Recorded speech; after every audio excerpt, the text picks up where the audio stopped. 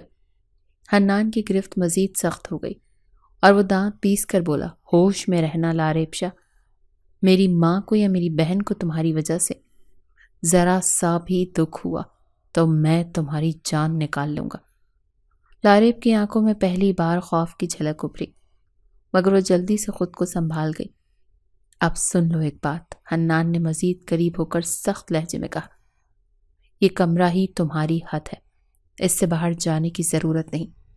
اگر کوئی بھی ایسی حرکت کی جس سے میرے خاندان کو شرمندگی ہو تو یاد رکھنا مجھے تم جیسی لڑکیوں کا دماغ ٹھیک کرنا بہت اچھی طرح سے آتا ہے۔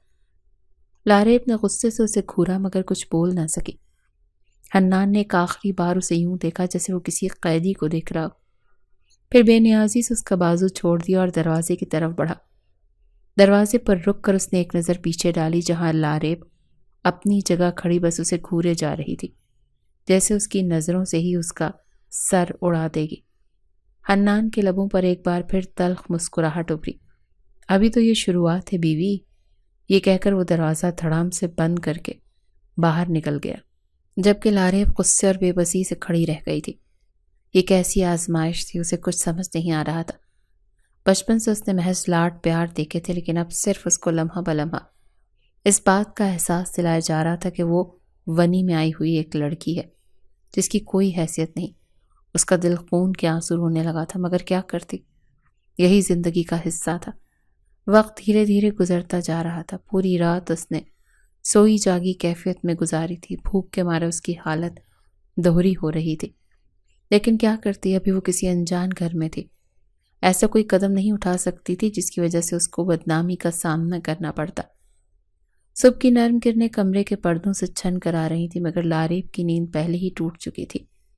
رات کی تلخی ابھی تک اس کے ذہن میں تازہ تھی، مگر اس وقت اس کے معدے میں اٹھنے والی بھوک کی شدت سب سے زیادہ محسوس ہو رہی تھی۔ وہ بے چینی سے کروٹیں بدلتی رہی، مگر جب بھوک ناقابل برداشت ہو گئی تو وہ بستر سے اٹھی اور کمرے کا دروازہ کھول کر باہر نکل گئی۔ حویلی کی راہداری میں ہلکی ہلکی چہل پہل تھی، مگر اس نے کسی کی پرواہ کیے بغیر سیڑھیاں اترنے کا فیصلہ کیا۔ نیچے آ کر اس کی نظر سامنے موجود کچن پر پڑی، جہاں سے خوشبو کے ہلکے ہلکے جھونکے آ رہے تھے۔ وہ لاشعوری طور پر اسی سمت بڑھ گئی۔ کچن میں داخل ہوتی اس کے قدم بے اختیار رک گئے۔ زلیخا بیگم اور اس کی بیٹی سکینہ ناشتہ تیار کر رہی تھی۔ سکینہ پراٹھے پلٹ رہی تھی، جبکہ زلیخا بیگم چائے کے کپ رکھ رہی تھی۔ دونوں ماں بیٹیاں اتنی سادہ اور پرخلوص لگ رہی تھی کہ لاریب کا دل بے ساختہ ندامت سے بھر گیا۔ دونوں نے جیسے اسے اندر آتے دیکھا چونک کر اس کی طرف دیکھا۔ لاریب نے ہلکا پھلکا گلا صاف کیا اور جھجکتے ہوئے بولی، مجھے بھوک لگ رہی ہے، میں نے کل سے کچھ نہیں کھایا۔ اسے ایک عجیب سی شرم محسوس ہوئی تھی۔ زلیخا بیگم نے ایک لمحہ اسے دیکھا، پھر ہلکے سے مسکرا کر سر ہلایا۔ بیٹھو، میں کھانے کا بندوبست کرتی ہوں، وہ سادگی سے بولی تھی۔ اسے لگا تھا وہ جھڑک دیں گی، مگر ان کا اندازہ غلط ثابت ہوا تھا۔ سکینہ نے فوراً ہی ناشتہ ایک پلیٹ میں نکال کر رکھا اور چپ چاپ اس کے سامنے رکھ دیا۔ اس کی آنکھوں میں کوئی سختی یا غرور نہیں تھا، بس خالص سادگی تھی۔ لاریب آہستہ آہستہ کرسی پر بیٹھ گئی۔ وہ اتنی خودسر اور زبان دراز تھی، مگر آج پہلی بار اسے اپنے الفاظ کی تلخی کا احساس ہو رہا تھا۔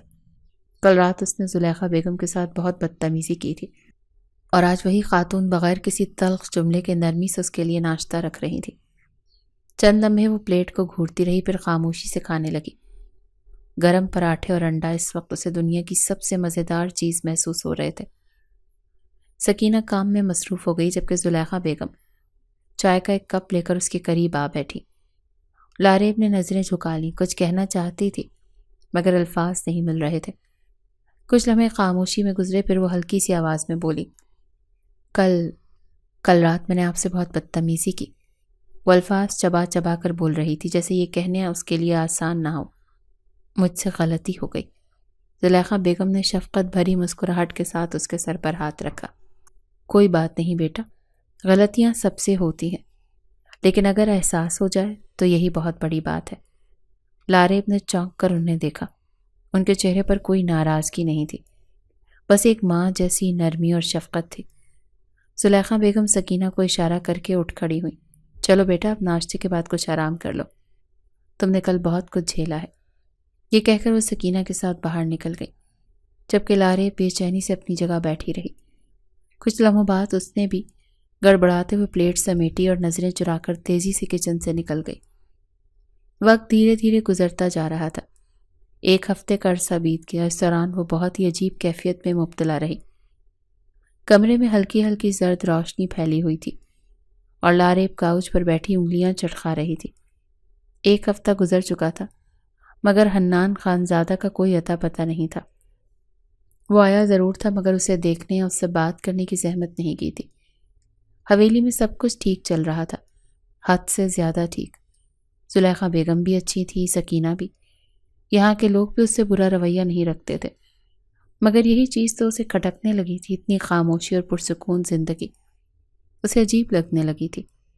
دیوار پر لگی گھڑی نے 10 بجنے کا اعلان کیا۔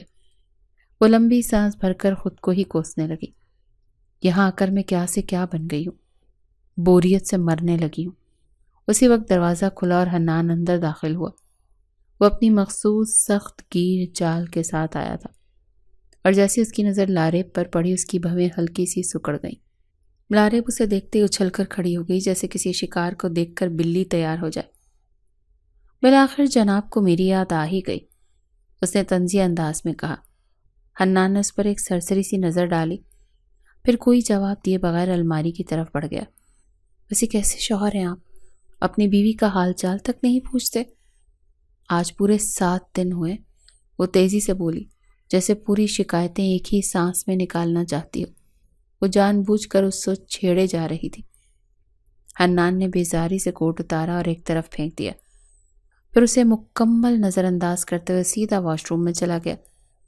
لاریب کا منہ تو کھلا کا کھلا ہی رہ گیا۔ اوہ، تو یہ بات ہے، اب میں بول بھی رہی ہوں تو جناب کو سنائی نہیں دے رہا۔ وہ پیر پٹکتی ہوئی بستر کے پاس آئی اور بیزاری سے بیٹھ گئی۔ کتنا مغرور آدمی ہے، وہ خود سے بڑبڑائی۔ کچھ ہی دیر بعد حنان واش روم سے نکلا، سفید ٹی شرٹ اور سیاہ پاجامہ پہنے ہوئے، تولیہ ہاتھ میں تھا اور چہرے پر وہی روایتی سختی۔ لاریب فوراً اٹھ کر کھڑی ہوئی۔ اب تو آپ سن سکتے ہیں نا؟ یہ ابھی بھی سنائی نہیں دے رہا، وہ طنزیہ بولی۔ حنان نے ایک نظر اس پر ڈالی اور چپ چاپ بیڈ کی طرف بڑھا، جیسے وہ مکمل طور پر غیر ضروری ہو۔ سنی انسنی مت کریں، لاریب نے غصے سے کہا۔ میں آپ سے بات کر رہی ہوں۔ حنان نے بیزاری سے تولیہ سائڈ پر رکھا اور سرخ آنکھوں سے اسے گھورا، جیسے اس کی حد سے زیادہ بک بک سے تنگ آ چکا ہو۔ مجھے آرام کرنے دو، بس اتنا کہہ کر وہ بستر پر لیٹ گیا۔ لاریب کی آنکھیں حیرت اور غصے سے پھیل گئیں۔ واقعی اتنی آسانی سے؟ وہ گہرا سانس لے کر اس کے قریب آئی۔ دیکھیں، اگر میں یہاں ہوں تو کم از کم مجھے نوٹس تو کریں، میں کوئی ہوا میں تحلیل ہونے والی چیز نہیں ہوں۔ وہ اب چڑ گئی تھی، اتنی خاموشی اسے کھل رہی تھی۔ حنان نے آنکھیں بند کر لیں، جیسے وہ بالکل سن ہی نہ رہا ہو۔ یہ دیکھ کر لاریب کا غصہ انتہا کو پہنچ گیا۔ اس نے تکیہ اٹھا کر اس پر دے مارا۔ حنان نے آنکھیں کھولی اور ایک گہری خون خار نظر اس پر ڈالی۔ اگر اپنی خیر چاہتی ہو تو خاموش ہو کر ایک طرف ہو جاؤ۔ اس کا لہجہ اتنا خطرناک تھا کہ ایک لمحے کو لاریب کا دل کانپ گیا، مگر اس نے فوراً خود کو سنبھالا۔ ورنہ کیا کریں گے آپ؟ مجھے کھا جائیں گے؟ وہ باز آنے والی نہیں تھی، وہ ایسی ہی تھی، جب تک کسی سے لڑ نہ لے اس کا کھانا ہضم نہیں ہوتا تھا۔ حنان نے ایک نظر اس پر ڈالی، جیسے اس کی باتوں میں کوئی دلچسپی نہ ہو، اور دوبارہ آنکھیں بند کر لی۔ لاریب غصے میں پیر پٹکتی ہوئی کمرے کے دوسرے کونے میں جا کر بیٹھ گئی۔ یہ مرد ایک دن میرے ہاتھوں قتل ہو جائے گا، وہ دانت پیس کر بڑبڑائی، جبکہ حنان خاموشی سے مسکراتا ہوا آنکھیں بند کر چکا تھا۔ آج وہ اپنی ماں کے کہنے پر ہی گھر واپس آیا تھا۔ مورے نے اسے بتایا تھا کہ اب تمہاری بیوی تمہیں یاد کرنے لگی ہے، تم لوٹ آؤ، زندگی کو دوبارہ شروع کرو۔ کب تک ایک دکھ کو گلے سے لگائے بیٹھے رہو گے؟ ہمیں آگے بڑھنا ہوگا۔ خانزادہ اتنے کمزور نہیں ہوتے، اور اب وہ جان بوجھ کر اس کو امتحان لے رہا تھا، جان بوجھ کر اس کو ستا رہا تھا تاکہ وہ خود پہل قدمی کرے۔ اور کہتے ہیں نا، جب عورت رشتے کی شروعات کرنا چاہتی ہے تو وہ ہر چیز چھوڑ دیتی ہے، اور اس بار لاریب کا بھی یہی حال تھا۔ کمرے میں خاموشی تھی، صرف دیوار پر لگی گھڑی کی ٹک ٹک سنائی دے رہی تھی۔ لاریب نے گہرا سانس لیا اور پیر پٹکتی ہوئی بستر کے کنارے جا کر بیٹھ گئی۔ حنان کا بے نیاز انداز، اس کی مسلسل نظر انداز کرنے کی کوشش اسے شدید غصہ دلا رہی تھی۔ وہ پہلے 1 ہفتے کی خاموش سزا کاٹ چکی تھی، مزید برداشت نہیں کر سکتی تھی۔ آپ مجھے نظر انداز کیوں کر رہے ہیں؟ اس نے سخت لہجے میں پوچھا، مگر حنان نے کوئی جواب نہیں دیا، مگر اس بار اس کے لہجے میں نمی گھلی ہوئی تھی۔ حنان، اس کا نام لے کر پکارنے لگی، مگر وہ تب بھی چپ رہا۔ لاریب نے دانت پیسے اور اچانک اس کا ہاتھ تھام لیا۔ حنان نے ایک جھٹکے سے نظریں اٹھائیں، اس کی آنکھوں میں حیرت کی چمک لہرائی۔ بیوی ہوں آپ کی، لاریب نے دبے دبے غصے میں کہا، مگر آنکھوں میں کچھ اور تھا۔ 1 ہفتے سے آپ چھوڑ کر چلے گئے اور اب بھی ایسے برتاؤ کر رہے ہیں جیسے میں کچھ بھی نہیں۔ حنان نے گہری سانس لی، پھر آہستہ سے اس کا ہاتھ چھوڑ کر اس کی کلائی تھامی اور اپنی طرف کھینچا۔